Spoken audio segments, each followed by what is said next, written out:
People are going to be tracked from the cradle to the grave with microchip implants that digitally store everything there is to know about them, including their finances and their ability to make transactions.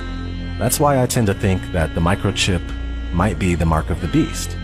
It says no one can buy or sell unless they have the mark. People all over the world are doing experimental microchipping.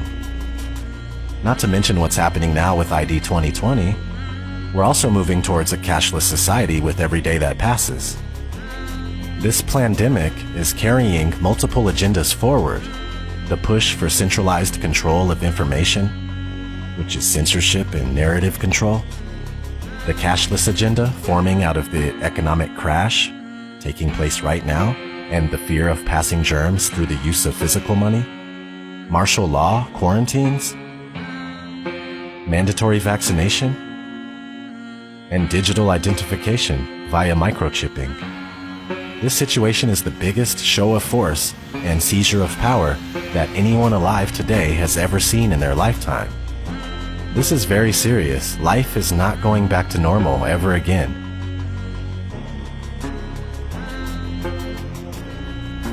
It truly is the end of the world as we know it. We need to take a stand. Refuse forced vaccines. Destroy 5G technology any chance we get, and don't let them fill you up with fear. From what I gather, they lose in the end anyway. You know, I really hope that's true. And this life is only temporary, so don't be scared. Be strong and stand up for yourselves. I know one thing for sure, I'll die or be thrown in a FEMA camp, or worse, before going along with what they're doing right now. Maybe you should consider doing the same thing. This has been ODD. Never sleep again, my friends. Take care.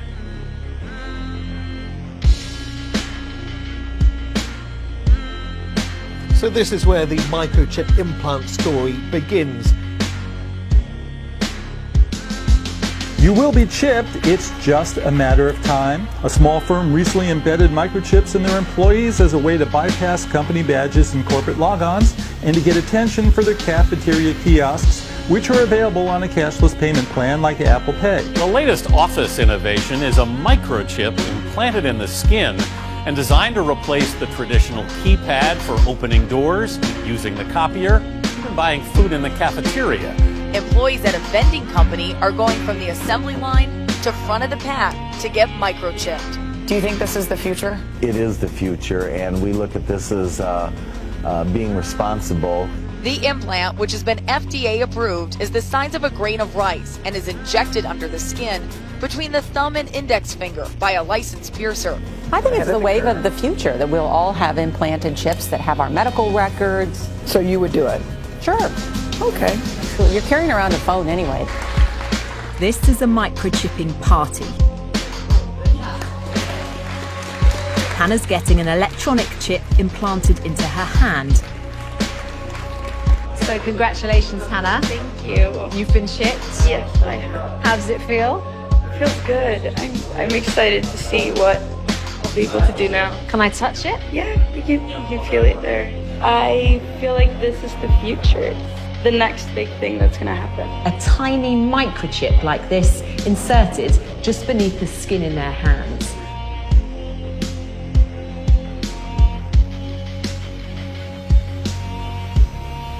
This technology will, one day, change the way we live.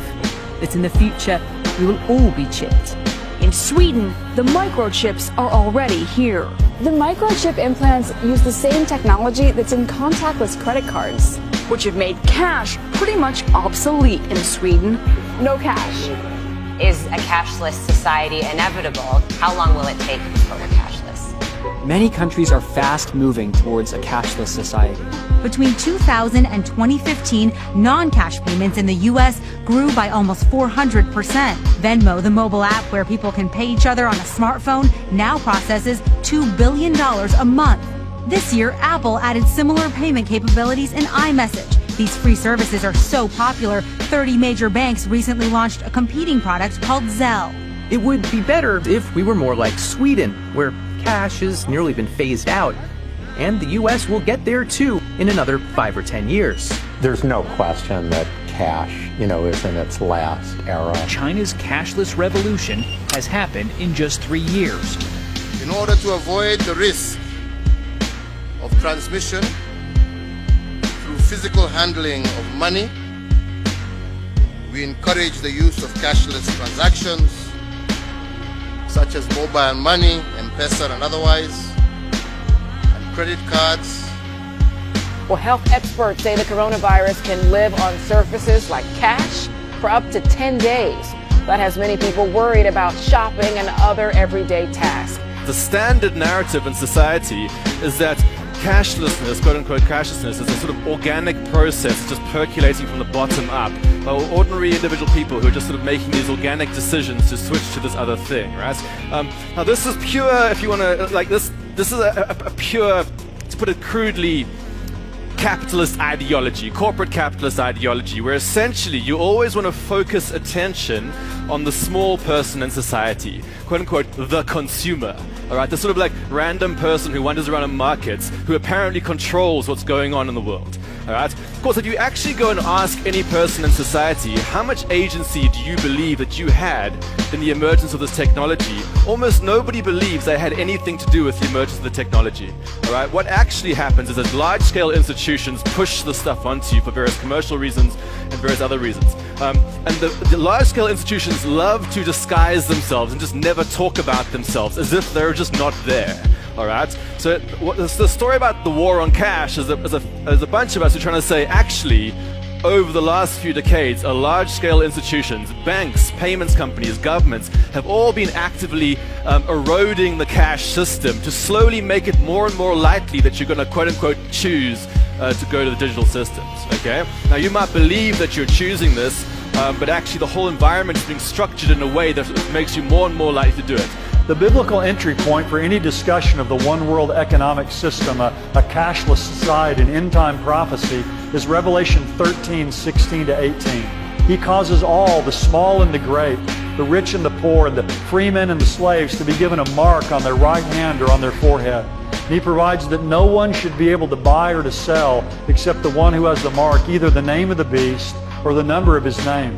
Here is wisdom. Let him who has understanding calculate the number of the beast. For the number is that of a man, and his number is 666. The Bible clearly links the global mark of the beast system with the emergence of a cashless society. One world government, a new global economy ruled by one man is coming. The banking overlord is coming. And he'll have a solution that everyone will indeed, quote, bow down to, end quote, and he's called Antichrist. And he will have his mark. He will do this for increased control of commerce. It will be perfect and complete control. His economic policy is very simple. Take my mark and worship me or starve. No mark, no merchandise. No seal, no sale. So if you want to function in this new economy under this coming world leader, you have to take the mark. I just want to live and dream, but nothing is as what it seems. And baby, it's making me crazy. I just want to fight and scream. There's nothing left for me to say. Feel shot to defeat the day. I know that I can control it, so it doesn't have to be this way.